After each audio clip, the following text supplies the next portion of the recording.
charge on bag fees.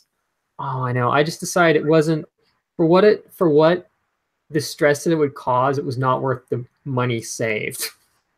I know my Aunt Nancy, she last time she wanted to fly by Southwest because they don't charge for the bag fees. Yeah, I looked, like I said, when I was over at your work, I looked into Southwest, but it just didn't work out. And it would have cost about the same anyway, so I just figured it wasn't worth it. Okay, guys, see, we are live, and am I having problems on my end already? It looks like. Let me see what I got going on here. I just got done with a failed Windows update again. Ah. It looks like Carbonite's not doing anything. Let's just double check here. So, disclaimer, guys, sorry if I'm a little bit out of it. Today, it's been a really stressful last week and beginning of this one. So, if I'm a little bit at times on the stream, that's why. So, I'm sorry in advance on that. So, oh well. Life be life, right? Yeah, it looks like everything on my end's all right. It's playing fine on my great, wonderfully slow internet that I can afford. And yeah, yes, I think I've been under the weather this week myself. I've just the last couple of days just been chilled and just not felt up to doing hardly anything. So yes, if you are wondering, guys, Jimmy did look up that I guess I can technically, theoretically get gigabit at my house, but at $80 a month, there is no way I can afford it. So even to get quote faster internet, I sadly can't afford it. So I'm just going to keep using the wonderful DSL that I'm on. Well, there's also that 2-year contract that you have to sign up for as well. And given the volatility of my personal life, I'm like not willing to take the 2-year gamble, considering I might not be here in 6 to 9 months. And then what do I have to do? Try and cancel it or something? No thanks. So we got the handy outdoor nerd. I got the handy outdoor nerd in the house. Turkins, thank you for joining. Let's see who else we got in here. We got Jeffrey DeRusso. Thank you very much for joining. By the way, did you have a chance to resize the Daniel Noré head? I went to download it today, and I still need to get the D200 back up running. Right at the moment, I can't print that full size. Let's see here. Let's scroll down the chat here. Oh, Joe, 3D Maker Noobs in the house. Thank you for joining. We got Rick. We got Jeff. We got the other Jeff. We got Heather. We got Joe. We got Joel just popped in. Oh, wow. Thank you, Joel. Thank you, Jeff. Thank you, Jeffrey. Thank you, Heather. Rick, man, everybody's in the house. Oh, boy, here comes the glasses. So lit right now. I got to wear my glasses. Okay, it's actually because I got the light blasting in my face, and it's going to give me a headache. Did you say you're so lit? I said the chat is so lit. Oh, goodness. Okay, and if you guys are wondering, let me dig up the text. March 24th at 9:30 a.m., I'm getting a haircut. Really?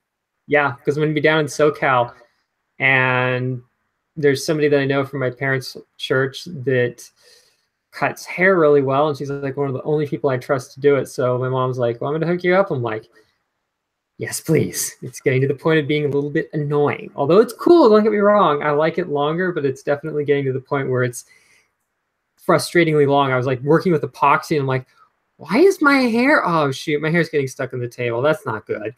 No, number one, no, it's not cool. Number two, you need a shearing, not a haircut. I'm not a shit dude. You're a sheeple at the moment.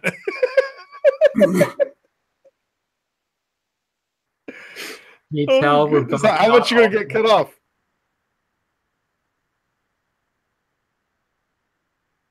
Somewhere in better that range. Be at a higher level, because you need to live out that much of it cut off.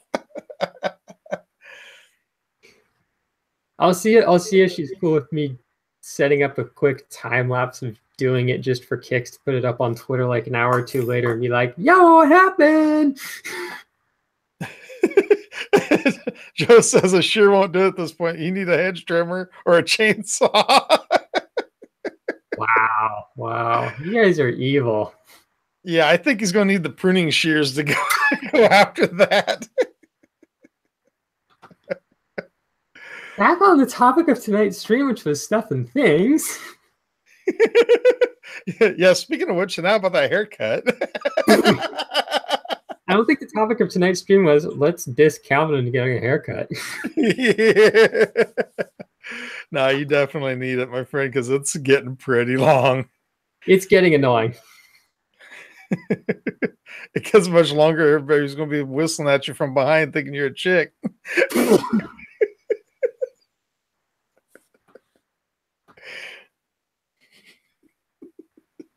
You guys in chat are just killing me right now. If you guys could read what is going on in the chat after this is broadcast, you understand why it's probably going to be 5 minutes of us in stitches. It's great. It is a epic.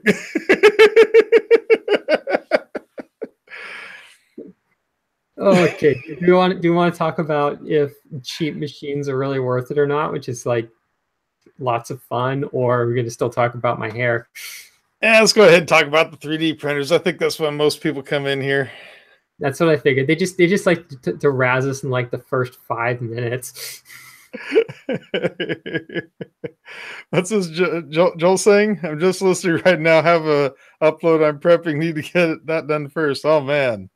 Yeah, Calvin had one of those last week. Hey everybody, check out the Mario Keychains video that I was stupid enough to start exporting to my external hard drive like right before the stream's gonna start. And then I fire up Hangouts and the export speed drops from a reasonable level to just like an absolute crawl on my laptop. And I'm like, oh, yep, I'm screwed. Yeah, anyway, but last night I went to text or sent Calvin a message and asked him, so what do you want to talk about tonight? And of course, he was already in bed by the time I got around to asking that question. So I'm sitting here and I'm like, what in the world are we going to talk about? And I'm looking at the Tevo Tarantula. I can say the name now because I've actually got one. And after some of the stuff I had to go through this past week, you know, getting it back running good, I'm looking at it and I'm like, is it worth it to do upgrades if you know you got to do the upgrades? Is it worth buying the machine ahead of time? If you already know that you're going to open this can of worms whenever you do it, is it theoretically worth it to do it? And that's one of those questions that, like Calvin and I were talking about earlier. He's asking me, you know, how much do you have in the way of parts? Now, mind you, whenever I did this, I went ahead and I got the MOSFET, which I believe on Amazon was 11 something. So we're just going to call it $12. And then I designed and printed the bracket for it, which that's, you know, filament's what, 20 cents, 30 cents maybe of filament. We'll just say for easy math here, it cost $1 in labor, materials, energy, and installation. We'll just say $1 for easy math. On the high side. Yeah. And then I went to AutoZone. I picked up a thing of connectors, which I believe that was $4. Which, granted, I'm not going to use all the connectors, but at least I've got them now. And then the wire, I think, was $6.99 a spool, so $7 a spool for the red, and then for the black for the 10 gauge wiring.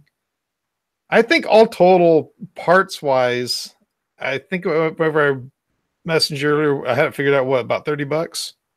About $30, but then you got to factor in what your time is worth. So I said, as an easy round number for time, how about $10 an hour? I know obviously certain states have different minimum wages. We're about 11, other states are less, but I figured $10 is a good round number for, you know, if you're charging to do prints, you know, pretty much you got to look at it as the time that you're spending investing in upgrading the machine is time that you could be spending either making money with it or cranking stuff out with it. So I figured $10 was a good round number. And I know obviously everybody's different, but for the sake of example, $10 works. So how much time, not including building the thing, because we don't include that in this, how much time do you have spent in upgrading it, both designing it, researching it, and putting it together, do you estimate? Yeah, then on top of that, whenever I was doing the upgrade on it, ended up into a little bit more work than I thought, because I thought I was going to be able to save the connector that was on the board itself for the heated bed. But while I was printing the bracket for the MOSFET, and mind you, in the video that I released earlier today, I had everything all tightened up before I started the print. And there's just where the cable comes up to the circuit board, and it comes from the back of this heated bed, it wiggles just a hair.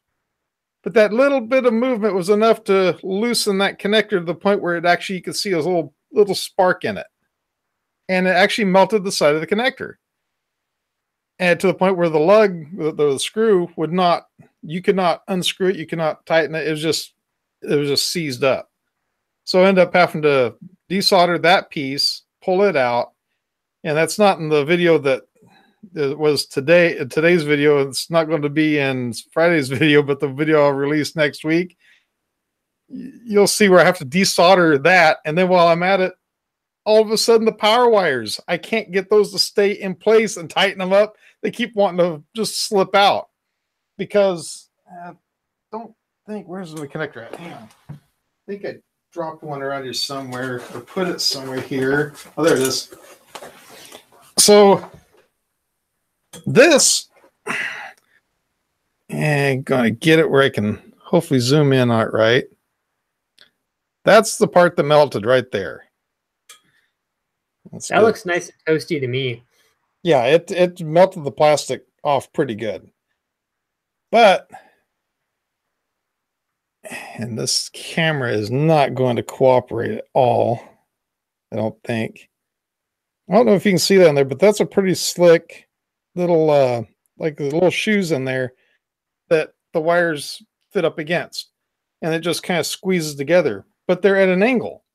So you put your wires in there, you tighten it up, but when you're grabbing hold of something, it's at an angle, it wants to just... Those screw connectors for any kind of like medium to high gauge wires are the bane of my existence. I mean, there's so many better power connectors out there that you could even run some wires from the board to a high power connector, plug it in there, run things out. I really don't get why they're still used for high current applications, but you know, I'm not an electrical engineer, so I say. Well, this is what I was used to. Whenever I built my G-Tech, original G-Tech printer, I haven't even opened this up yet. I don't think you can see that through the bag. Yeah, you can see it through the bag. See that ATX connector right there? That 4-pin? That's what I'm used to. You just plug your connector for the power into that. For this one, the heated bed, I believe the heated bed is going to be those same type of connectors, but the connectors, and you're not going to be able to see it through that package, they aren't at a wedge shape, you know, where they're flared. They are more flat, so they press down evenly. But there's just differences between that particular board, and granted, they may have changed a whole lot of stuff since then too. I have no idea. I have no idea what model, you know, how, as far as how old the printer was or anything, but I'm hoping that they upgraded some stuff on it that way. But I'll be a spoiler alert right here. I ended up having to hardwire the whole thing because the thing is, I like to run my printers when I'm not home. If I want to go to town or I need to go to work, I don't want to take and kill a print just because it didn't finish before I left. I need to let the print run its course and finish out. So I want my printer to be safe. And so since I'm planning on using this printer, I just went ahead and I hardwired it just to be on the safe side on it. Yeah, it's fair. So to jump into the chat really fast, we got some interesting comments about my $10 an hour rate for personal work. Joel says he sets his time at about $120 an hour normally. Man. Yeah, I know. Now, my old machine shop job that I worked at charged a minimum of $120 an hour with, I think, a 2-hour minimum, regardless of what the parts were. Now, mind you, this is professional right here. We're talking strictly, you're working for yourself here, and this is what you feel your time is worth. And obviously, it varies for everybody, but we're taking the assumption that you're a hobbyist, and at most, you're going to be, you know, doing this in your spare time. And if you were to be selling any prints with the machines, you're not going to be doing a whole lot with it. So that's kind of the, you know, and obviously everybody's time is completely different. Some people have very little time, so it's worth a lot. I'm assuming that you're just the weekend tinkerer type who likes building things in their spare time, hence they bought a kit printer versus an assembled one. So that's why I'm taking the viewpoint that I am. But obviously, everybody's totally different. And as Joel just said, as Joel just commented, he goes, if I could spend 3 hours assembling a printer or 3 hours hanging out with my wife and kids, you can bet that time is going to be worth a lot to me. And that's totally true. I mean, in his case, you know, he's a very good example of somebody with limited time. So it's worth more. Somebody like me who just more or less does things as a spare time hobby project, it's a different story. But obviously everybody's different. So had to kind of fire off that little disclaimer in there. So people in the comments are going, oh, my time is worth $500 an hour. You didn't factor that in. You factor your time value in for what you feel it's worth. We're just sticking with a nice, simple, small number for the sake of easy math here, just because we're looking at it from hobbyist perspective, not professional. But to each their own with calculating what they feel their time is worth. And that's something that even in economics, they have a very hard time saying, well, your time is worth this much to you, and this time is worth this much to you. It's very, very much a personal thing. But the thing is, all this time stuff ahead, you know, to the side. It's a matter of person goes and says, okay, I've got this kit that I can purchase for $159. I've got this kit over here that I can purchase for $250. And it comes down to the point of, okay, now what kind of upgrades have you got to do to that $159 one to bring it up to a level of the $200 and some odd dollar one? Or let's say the $200 and some odd dollar one, you know, the next step is what? Getting up into the $300 range. What is the difference between, say, that kit and the $300 kit? You know, is it extra filament, or is it better electronics? Is it, you know, extra whatever, or is it going to be something that's in the long run a little bit safer right out of the box? It's just one of those things. Like me and you have joked for a long time about the TiVo. We've joked about it because we honestly neither one of us have actually saw one in person. And so I went ahead and I was hoping that eventually we could take and just do this, me and you do the live build on it and all that. And of course, the things just kind of panned out the way they did. So I just went ahead and I did the build. And right out of the box, this was a very impressive printer. I really liked everything about it as far as how it was set up, how it ran. It ran right out of the box perfectly fine, no problems at all, until I started a second Marvin. The moment I go to print a second Marvin, the bed wouldn't heat up. And I mean, print-wise, no cooling fan at all. It's actually not a bad print, except for that poor Marvin not having a badunkadunk for some reason. I don't know what the story is with that. I mean, to give a preview of an upcoming job, mind you, this is two pieces. The base and the bowl are separate, but this was printed on the Thingomatic with no cooling fans and engine by ColorFab, and it actually turned out really good. So there are times where you can get away with certain prints without cooling, although I definitely do need cooling, because if you guys saw that one hilarious photo on Twitter, when I tried to print that little spoon handle, and it just turns out as like this little curly cue of plastic, and I'm like, yeah, that's not the way it should look. You know, there's a good example of where having cooling would help, but even then, I don't know how well it would have turned out. But you know, sometimes you'd be amazed what you can pull off with and without cooling on things. To this day, it still surprises me. Well, it's just like the bracket for the MOSFET on this. that was printed on the Tivo Tarantula. And print wise, it was a marvelous print. I mean, it came out amazing, other than a little bit of stringing from where it went from one post to the other. Other than that, it printed great. I mean, you couldn't ask for a better print. And yeah, with part cooling, it might have been a little bit cleaner, but not by much when it comes to that particular part, because that part wasn't dependent on the cooling end of it. So as far as, a part cooler being mandatory on a printer, it doesn't have to be. That can be an upgrade, but the thing is, it's not something that makes it safe. That's something that the MOSFET was required in order to keep the load off of that printer board, off the main board on this printer. I totally understand where the MOSFET comes in. Now, granted, whenever I first built this printer, I thought, why would I need a MOSFET? I don't understand what everybody's talking about. I don't see no fire hazard here. Second print, or that was the third print. When I'm printing the bracket for the MOSFET, that's what happened during the print. And I actually have footage. I didn't include it in the video. I actually have footage of when I actually had to take it apart and just left it disconnected, and we just went ahead and completed the print on a cold bed, because I didn't want to take the chance of going any further with trying to wedge that wire in there and keep it going. Yeah, I mean, I guess my take on the whole machine thing is, it's kind of like that old question of what is your sanity and what is your safety worth to you.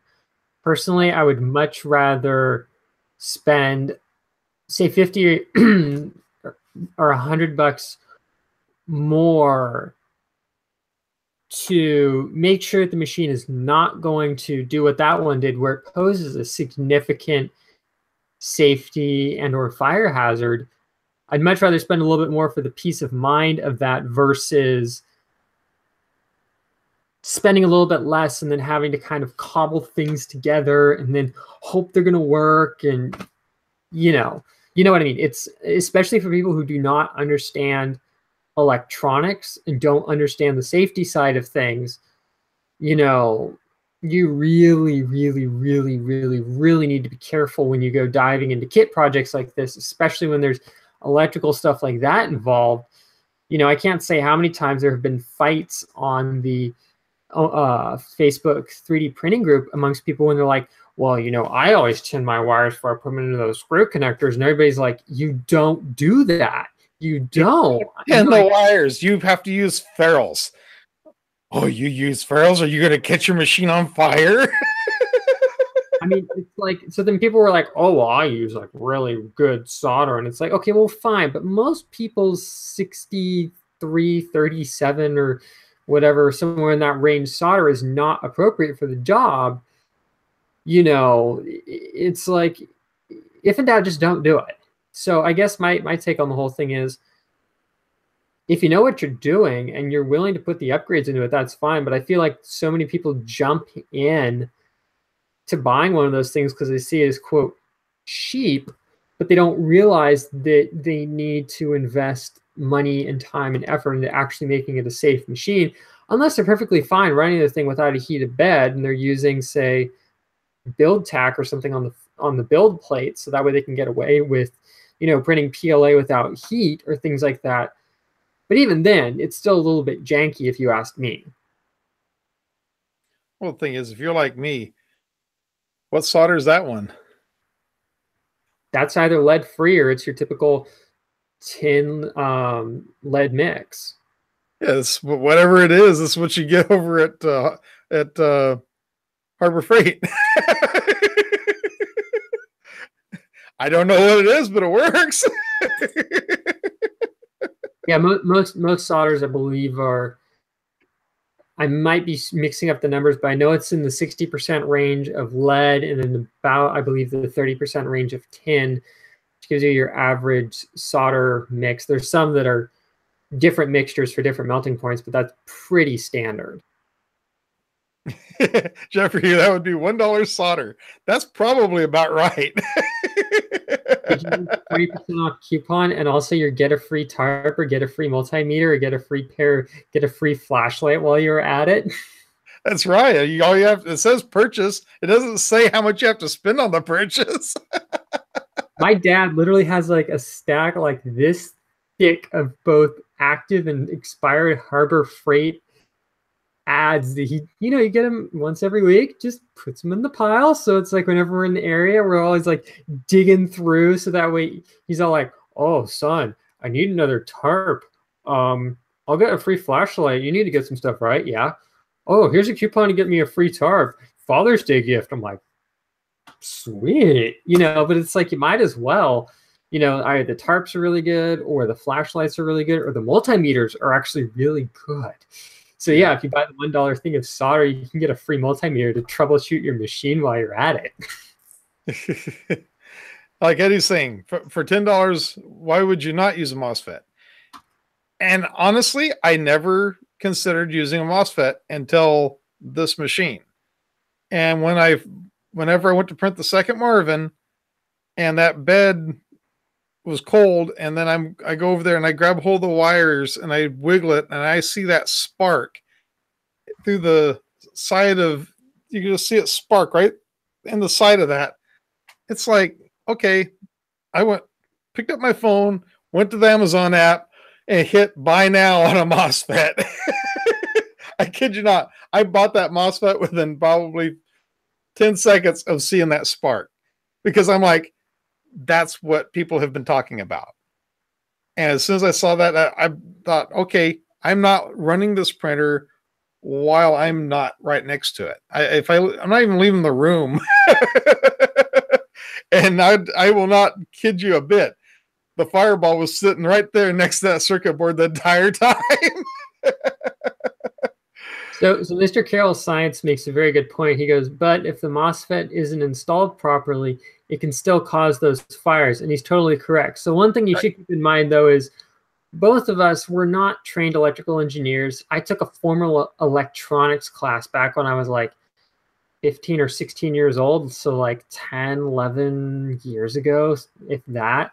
It's been a long time since I've had a formal electronics class. And you got to remember, a lot of people don't have the at least basic understanding of 3D printer electronics like we do.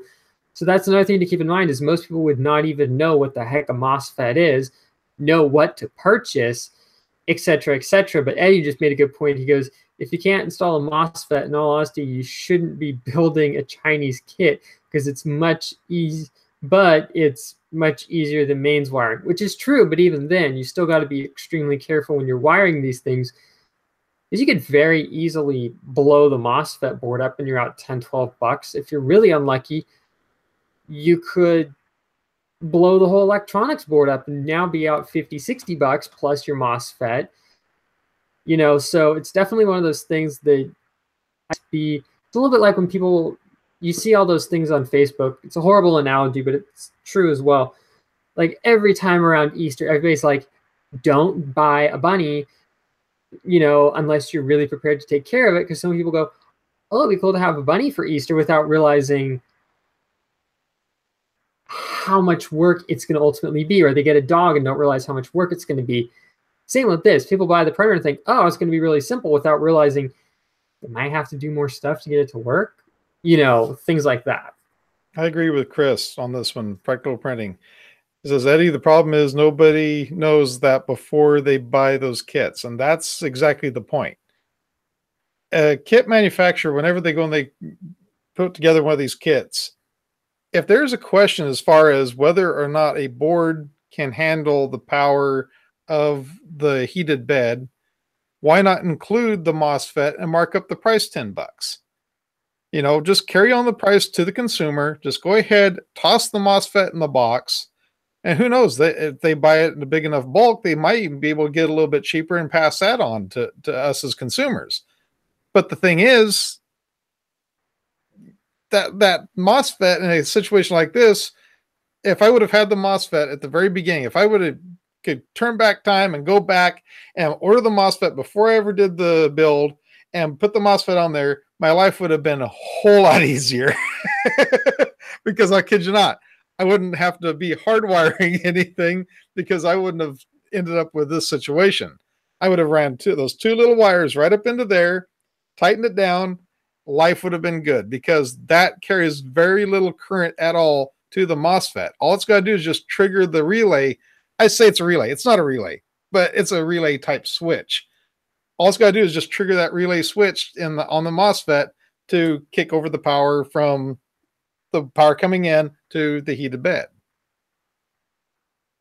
So Chris was just saying that the newer kits do include the MOSFET. So if you were to buy the TiVo today, now they include them, but older kits or ones that might be old stock on eBay, I wouldn't exactly count on it sitting in there per se. That's just my opinion. Not to be disrespectful to anybody, but I got a question. So when you go to the website, well, I know that probably if you go to the TiVo website, more than likely they're carrying that printer. But now let's go to the GearBest side of things. You go to GearBest and you're going to see 12 different printers on there. One of them starting at $179, one of them ending at $299.99. Which one of them's got the MOSFET? I don't know. And if you ask them where is the MOSFET included, they might not even know what you're talking about, or they might not get back to you. They might say, oh yeah, it has a MOSFET, but then it turns out that one model is the one from the batch that's so old, it doesn't have one. Not one of those listings say it comes with a MOSFET. Not one of them. But it doesn't say this is the first generation. This is the second generation. It doesn't say anything like that. It just says, here's one for $179.99. Here's one for $189.99. Here's one for $229.99. Here's one for $259.99. Here's one for $299.99.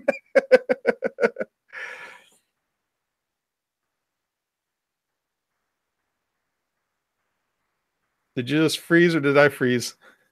I'm still here. Oh, wait, you just it froze on my computer. Yeah, you froze up for a second on mine too. Really? Yeah. I must have something going on with the internet. What's going on here?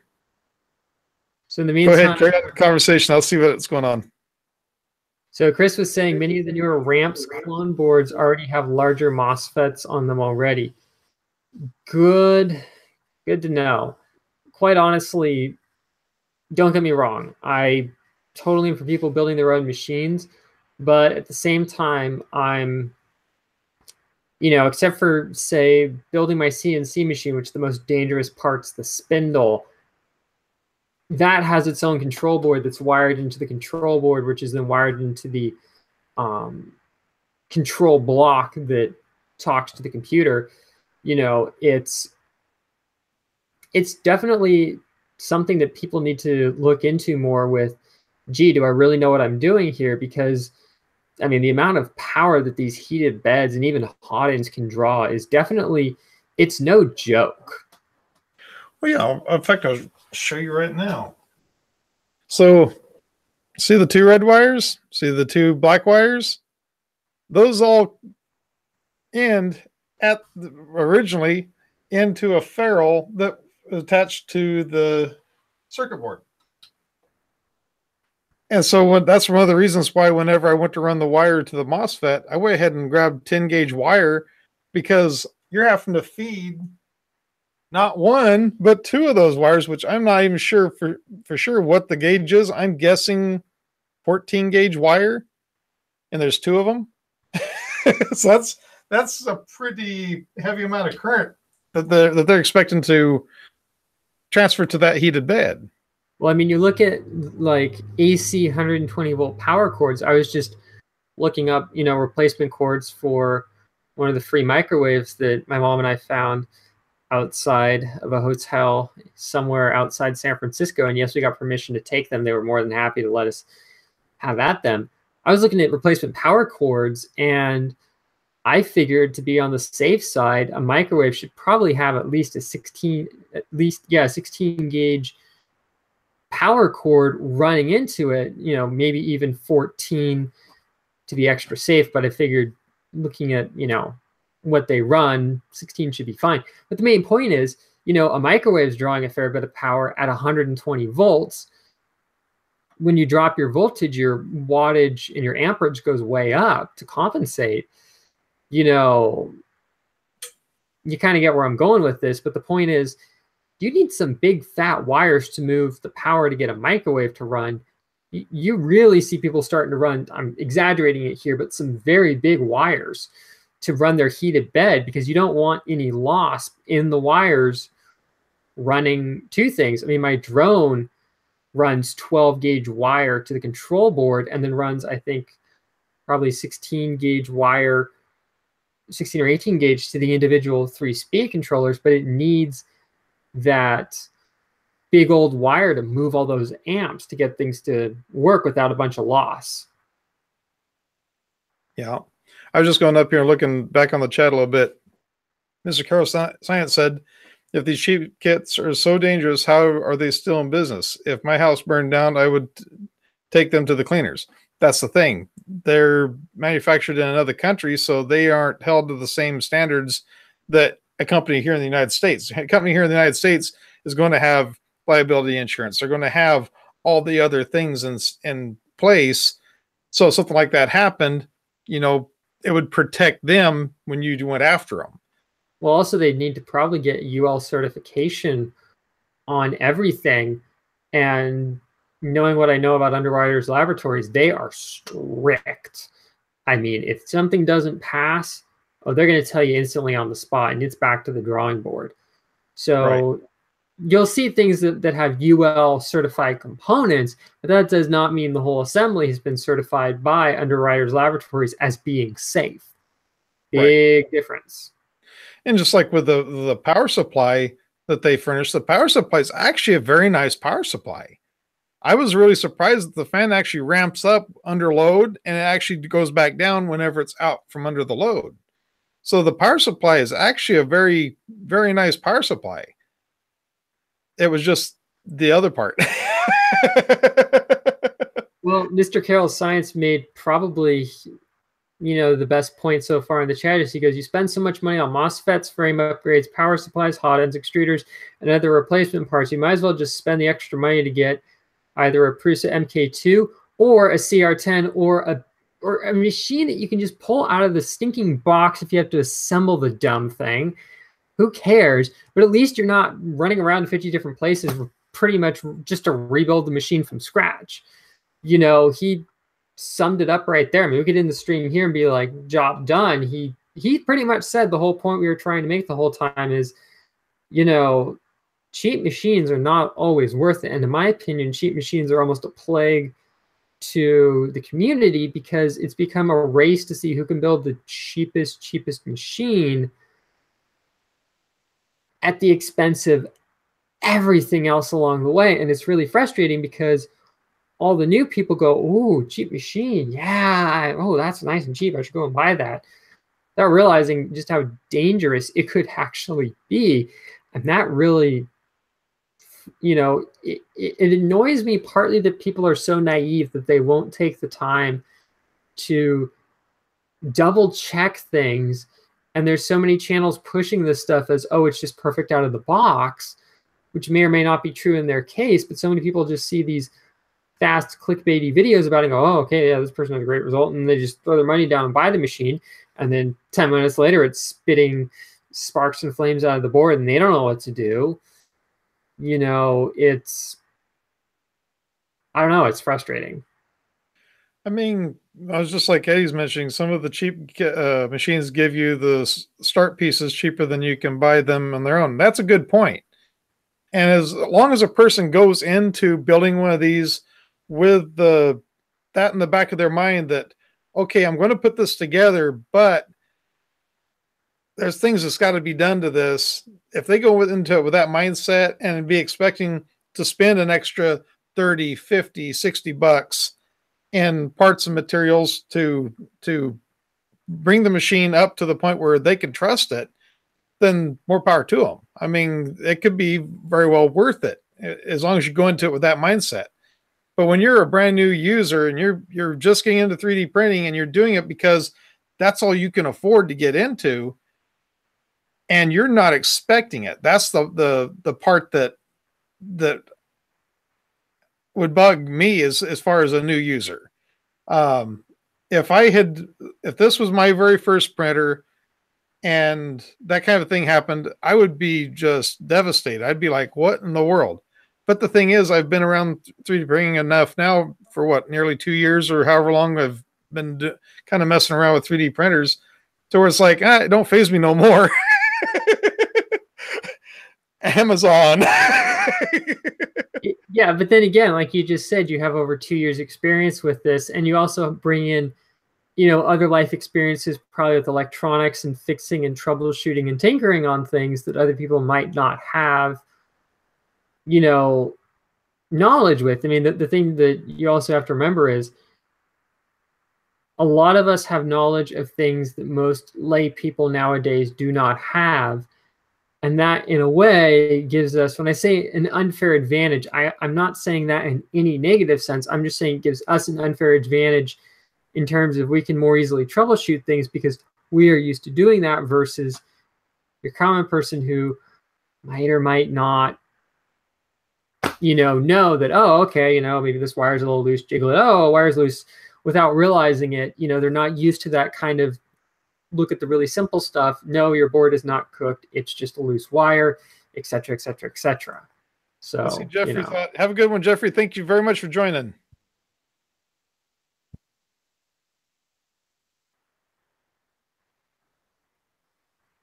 Yeah, I'm. It's one of those printers where I'm still kind of torn because I really like the printer, and I think that once I get done, the next big project on it is going to be setting up the cooler for it, which I actually have 2 blowers here. I don't know where I set them at, but I picked up a couple blowers at the same time I ordered the MOSFET, and so I'm going to fix up a cooler on it for parts cooling. I think all in all, it'll be a pretty good printer. It's just a matter of, kind of getting that ironed out, and I want to do a couple other little upgrades to it. But at least the most dangerous one, I think, is fixed as far as having the MOSFET on there. I think that's the one thing that makes it a whole lot safer. Oh, yeah. And I think at the end of the day, everybody's going into this differently. I'm going to bring the old Thingomatic here into the equation because this is also a really good example. Now, mind you, I paid $50 for the machine when I got it. So it's definitely on the cheap side, but to get it running, I had to get an E3D hot end, which was about $70 with tax, even though Matter Hackers cut me a discount. We'll just say it was $70. I'll just say $80 with tax, because by the time you factor in LA sales tax, the gas to get there, I was there for an event anyways, but I paid about $80 for the hot end, which is about list price. I had to build my own extruder mount, which takes a lot of time and effort, and I machined it myself using scrap material, but that still took me a couple of hours to pull off. I had to make custom holders for when IGUS was gracious enough to send me free bushings, which probably they sent me about $20, $30 worth of bushings is my guess. Then BuildTak was nice to send me the flex plate, which is not necessary, but very nice. So before you know it, I had probably close to $200 invested in the machine in time, labor, effort, freebies, et cetera, to get the thing running. So yeah, I spent $50 for the machine, and I put in about, let's say, $200 worth of value and parts and labor to make it run. And it runs great, but at the same time, it still cost me more to buy the silly hot end to get the thing working than I paid for the machine in the first place. So there's a really good example of cheap machinery actually costing you more. Now, mind you, when I got the thing, I tested, made no promises to me that it would actually function when they sold it to me. But at the same time, I figured in the worst case scenario, I can always throw the E3D on another project or just hold on to it as a spare. So I knew, in the worst case scenario, if it sat here as a prop item, it's no big deal. But like I said, I mean, it pulled off the little cereal bowl thing here. I mean, it pulled off the base for this cereal bowl, which is, let me see if I can pop it without undoing the glue, which is 2 pieces that fit together. I mean, the thing works, but it definitely took a fair bit of work to upgrade it. So it's not your average machine, but it's a good example of stuff needing some help. to get going, if you know what I mean. I see Daniel Norrie is in the house. Thank you very much, Daniel, for joining. Yeah, this is what everybody's talking about right there. That was a part of the circuit board that decided it wanted to melt. Jimmy made a crispy critter. So now, you want to know of all the printers I've got, you want to know the one printer that's still my favorite and works. I could plug in it right now and it would print. Your janky i3. That one too. This one right here. That thing's a beast. I still love the janky i3 just because it's so janky, but that's me. That right there is the biggest upgrade I did to it, is to put a fan in the bottom of it. Other than that, the thing just works. And I, even after doing all this with it, I could take a plug it in and it would print right now, first layer, no problem at all, because that bed will not take, and I've leveled it twice the whole time I've had it. Show off. I just love that design. Why do you think I love the Ultimaker design? Like I've told you, I can literally throw the thing. Okay, I don't really throw, but I can put it into my car, drive it to somewhere, plug it in. Sometimes I will, if I'm going to be doing a demo in front of people, I will take the time to just double check the bed leveling and redo it just out of habit, just in case anything shifted. Better safe than sorry, but usually it's fine. I can print stuff right away. I mean, it's great. Looks like JT's taking off. Thank you, JT, for joining. Appreciate it. Have a good one, Nate.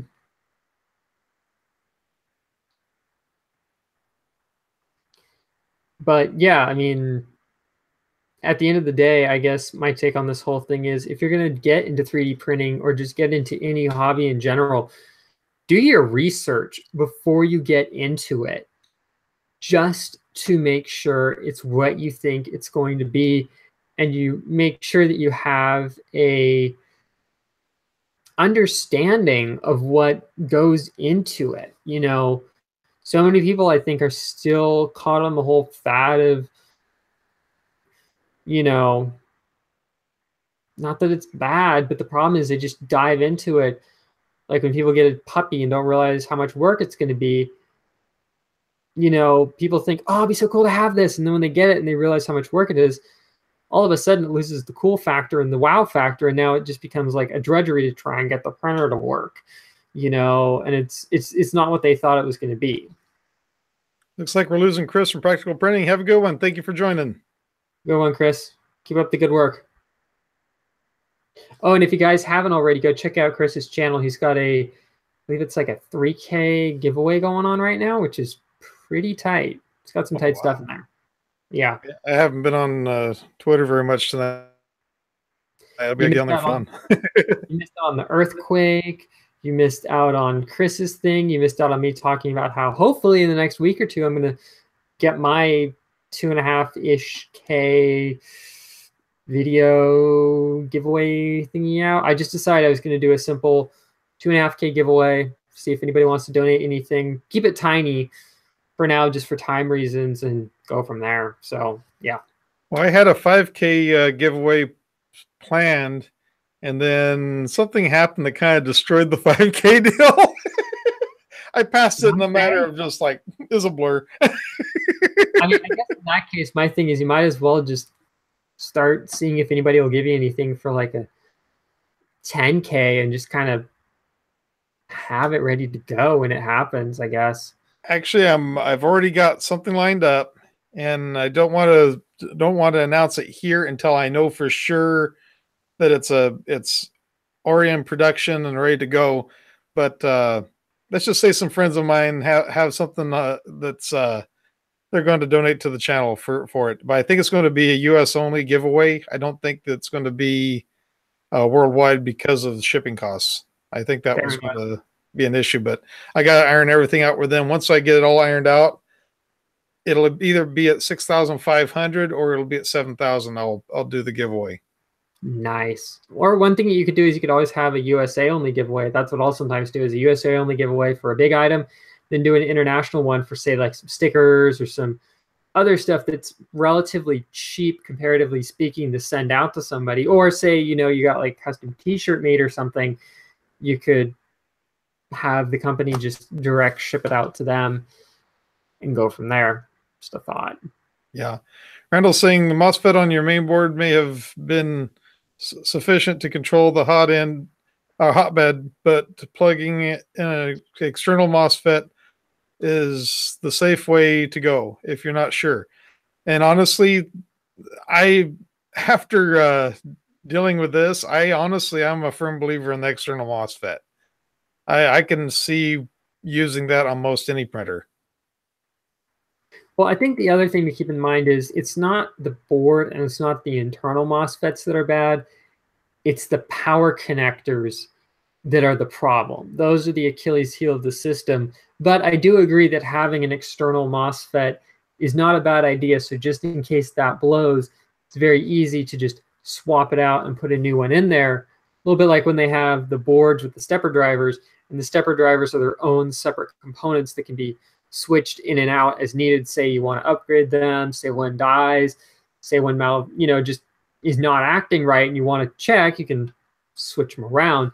I kind of like those modular systems so that way if something goes wrong, you have the ability to either fix it or upgrade it. And if anything, it just gives you peace of mind. Once I finish getting this printer, everything done on it that I want to get done, I'm going to do a complete overview on it. There's a part of it that I feel is the reason for pretty much the heated bed overloading the parts on the circuit board. I personally feel the circuit board could probably on its own handle it. That's not, I don't think, the problem. And the fact that it's only got a single positive and it's got a single negative wire coming from power supply to the main board. And then they've got doubled up wires going from the board to the heated bed, which seems to me like it's just too much of a draw through the connectors. And that's where I think the problem is. Like that board I was showing you earlier with the ATX connector, you got two negatives, you got two positives going to the board. And the way that the GT was it 25 or 2560? Forget what the board's called. If I understand the way that the power distribution is set up in it, pretty much half of it goes toward the main board, half of it goes toward the heated bed. It's designated for it. They don't have that on this particular board for this TiVo Tarantula. So Randall Jensen just said the connector on your PCB is the weak link, like what I just said. They are marginal for the amount of current required. You can make it work with the proper ferrule on the wire. Other manufacturers have done it. I personally just do not trust those connectors for high current applications. I don't care what they're rated for. That's worst case scenario. That's like best case scenario right there. That right there that was with a ferrule connected on the wires from the factory. And it's still even taken 2-3 different screwdrivers trying to force that screw down as far as I could as hard as I could on that ferrule. It did not change the fact that it still would loosen up and start sparking on the inside.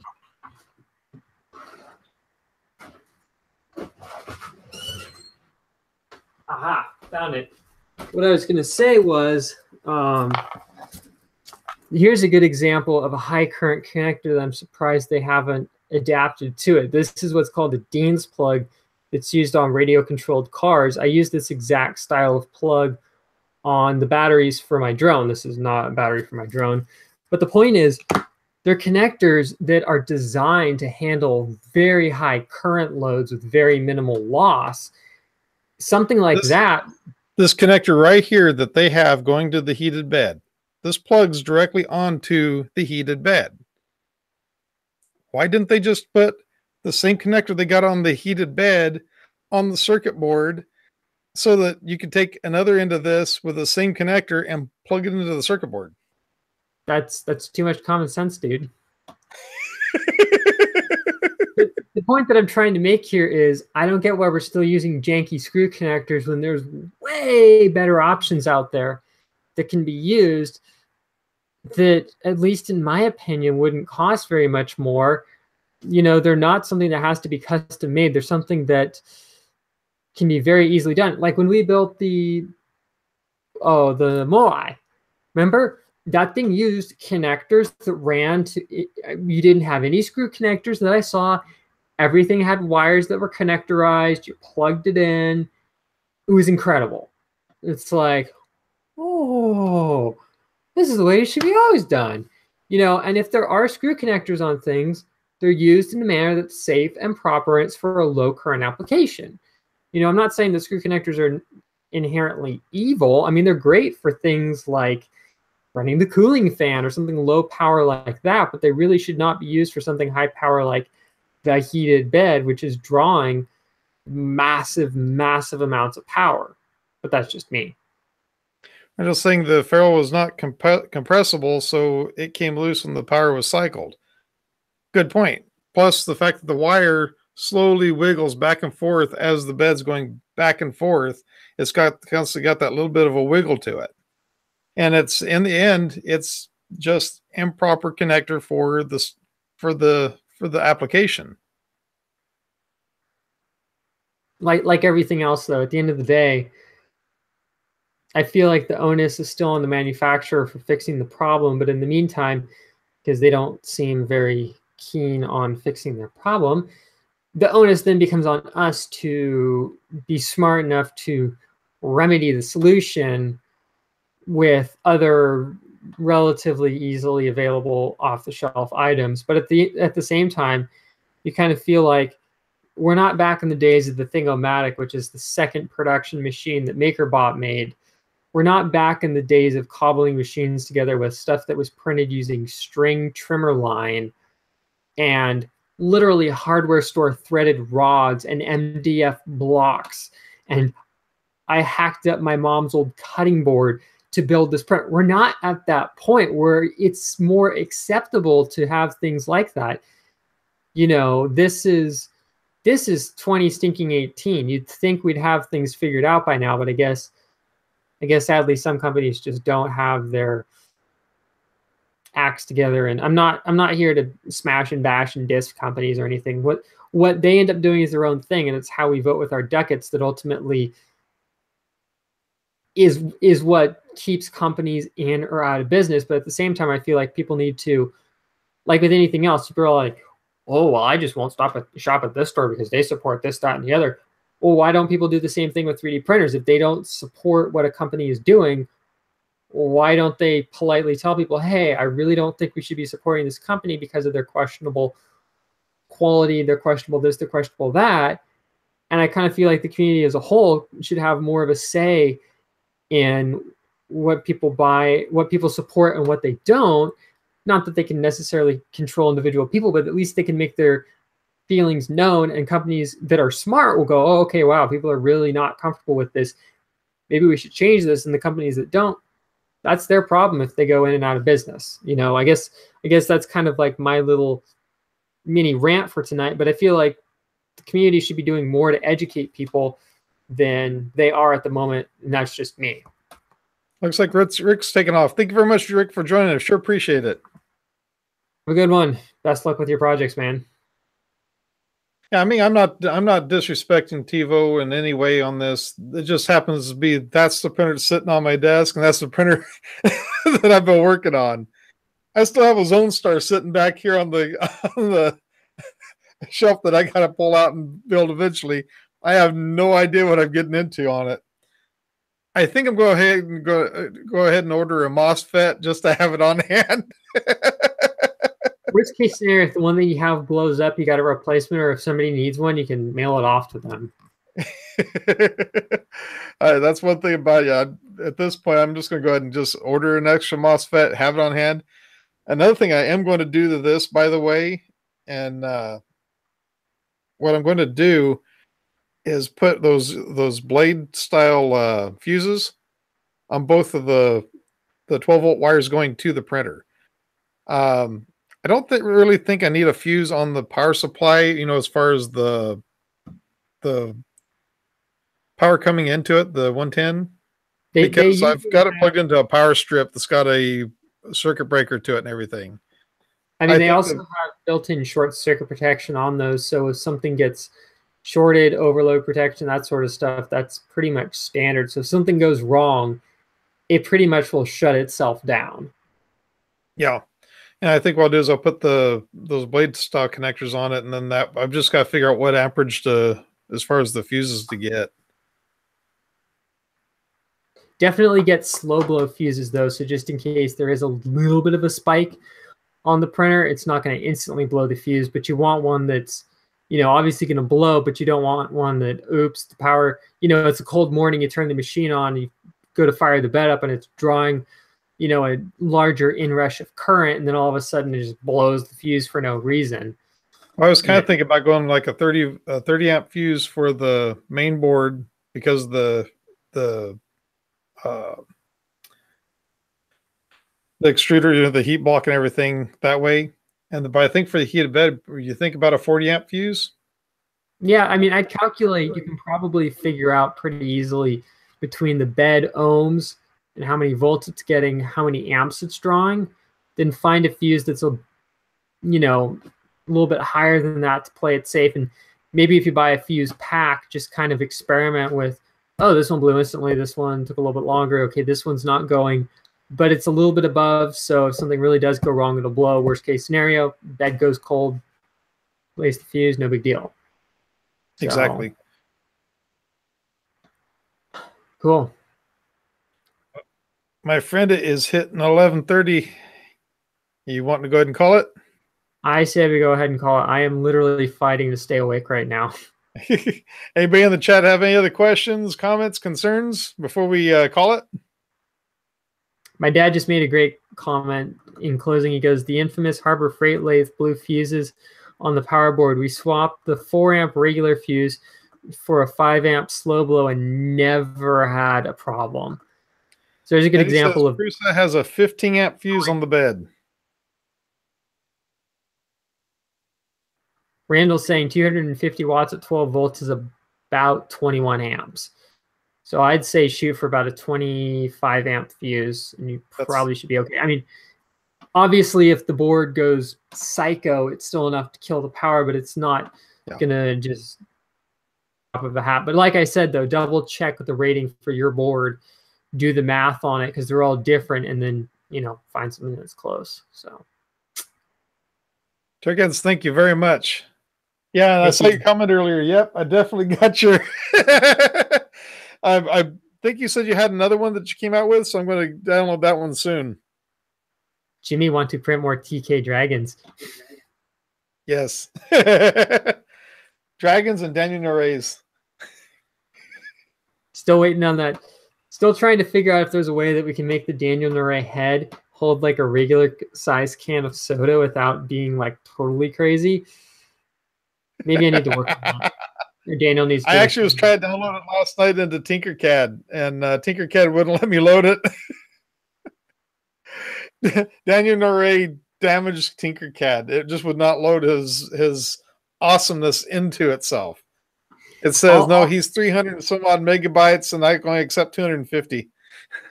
I'll see if I can go into Mesh Mixer and drop the triangle count without drastically reducing the quality of it. Because some of those scans are just have so many triangles in them, it's not even necessary. And you can drop it without really losing the quality, if you will. So I'll see if I can jump into Mesh Mixer either tonight or tomorrow and kind of simplify the drawing so that way it's a Tinkercad friendly size. So if you get a chance, maybe you can drop it into Fusion 360. I'll see if Fusion will accept it. Now, TK, if you want to jump on it, dude, I'm like drowning in life right now. So don't feel bad if you beat me to it. I was just firing off an idea because I would love to see this drink holder thing become a thing. So me and Jimmy are just sitting here like drinking out of the head of... Oh, it just sounds so wrong. We just needed where we could fit a Coke can, which do we have? Where's my caliper at? Let's see. This is the beginning of a terrible idea. Yes, it is. My desk is such a mess right now. You don't want to see mine. It's great. I pretty much, when I went to film earlier today, I just went and just dumped everything that was on top of my work area over there off. Said, okay, let's film. 66 millimeters. Okay. That's including a little bit of side clearance. That's right against the can, 66. I'd say make it about 67, 67 and a half, just to play it safe. Probably 67 would be fine. And then as far as height goes, you don't have to have it all the way. Just like 3/4 is fine at most. Let's go about 3/4. So say about there. Yeah, about there. Let's do it for, just call it 80. Because that would be 80 right there. That looks good. So TK's telling you, drop him the file on a Twitter message and go from there. Actually, best thing to do is just on Tinkercad, or not Tinkercad, Thingiverse, the original model of Daniel Noré. You know what I was actually thinking? Instead of having it where it's on his shoulders, as far as for the cozy part of it, just drop it down so his chin is on the print bed. That way you don't have to do any supports. No, but then that doesn't. Okay, here. How about this? If it's not too hard, make the full version and then make the Jimmy version, if you know what I mean. If it's not too hard to do. The thing is, plastic has a hard time holding up that chiseled chin of Daniel Noré, though. I mean, why complain? Look at that. Look at that chin. I mean, that chin is a manly chin right there. His awesomeness is hard to hold up with plastic. But if you took it right down to the build plate. You know what you need to do? This is actually something that was an issue with a print a long time ago. What somebody ended up doing was they ended up just modeling it so that way the model was tilted back a couple of degrees, and then you could literally put it into, say, like Cure or something, pull it back. Like, come on, really, Jimmy? I have to do that. You know Daniel's watching. You know Daniel's secretly plotting your demise every time you do that. Don't worry, Daniel. I know how to keep Jimmy safe. Daniel, we're not as crazy as what we act like. He still thinks we're nuts. No, but what you could do is you could literally take the model and tilt it back on the base a couple of degrees. You could build up the support on the underside where it doesn't really matter, and then that chin's not going to be hanging down. I think it was called Svero's. I forget what it was. There's an old MakerBot video featuring Annalise back when she used to work with them, and she was talking about how somebody literally tilted a model a couple of degrees to make a chin print better. So there's a good example of doing it there. But see, in order to take and print this head big enough to where you can fit this can in it, you would have to. I think it's going to be massive. True. I think if a person just takes and puts it so that the head is right down on the build plate like that, and then maybe even add a little coffee cup handle.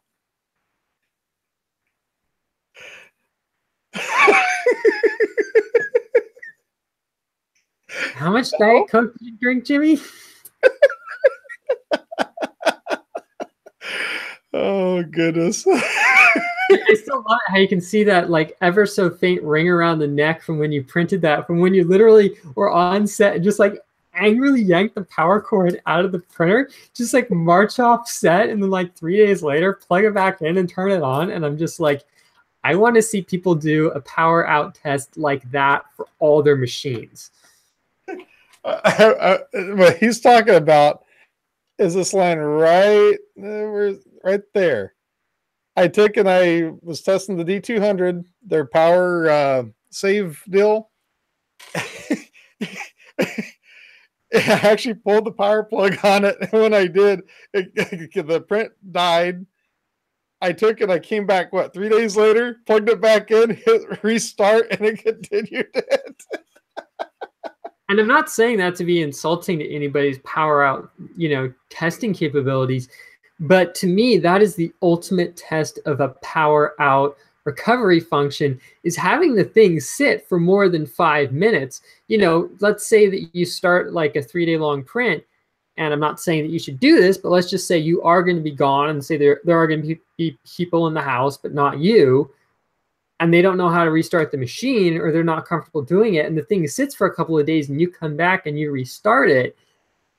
That is the ultimate test right there of the machine. Because I know there are some people who will start a 3-day print in the spare bedroom, close the door, have a smoke alarm in there, and if the smoke alarm goes off, they know to flee the house. But otherwise, they just literally leave it running by itself and say you're gone for the day doing something and the power goes out. You're not going to know. Yeah. You know. I'm going to see if I can open a new window and give them that. Actually, I probably have to set my Twitter because I think it'll disappear if I. It might not even go into the chat if I do it. Yeah, we'll just tweet it out to TK. Yeah, I'll tweet it out to him later. Well, my friend, let's go ahead and call it. Sounds good. I got to look into flights for a friend. Sweet. Thank you very much, everybody, for joining us. Sure appreciate it. And you can catch us next week, next Tuesday night, 10:30 p.m. Pacific Standard Time over on Calvin's channel. Whereas always, we will be talking about stuff and things and things and stuff. And yeah. We don't have an idea of what we're going to do yet. And we're just too tired to even figure it out. I swear, usually we come up with the show ideas 5 minutes to 5 days before we're going to do the next one. I kid you not. But that's kind of the beauty of it. So. And once again, guys, like I said, I'm not disrespecting the company. I'm not disrespecting the product. I just think it's one of the things that people need to consider whenever they go and buy a kit. When they buy a kit and they assemble it, it's not going to work exactly as planned from the very get-go. A lot of times there might be upgrades that have to be done. That's something that does need to be taken into consideration. And that was pretty much our whole gist of this, was just to say, please, if you go to buy one of these cheaper kits, keep in mind that's not going to be the end cost. And do your due diligence, as always, with researching machines. Just because we have had great results with it does not mean that we are representative of the whole community. There are people who have bought machines and had bad experiences with them, and it's definitely the onus is also on whoever's going to be buying something to do their research, ask people what they've had good and bad experiences with, and also take everything that's said with the proverbial grain of salt and realize that just because it worked for somebody doesn't mean it'll work for another.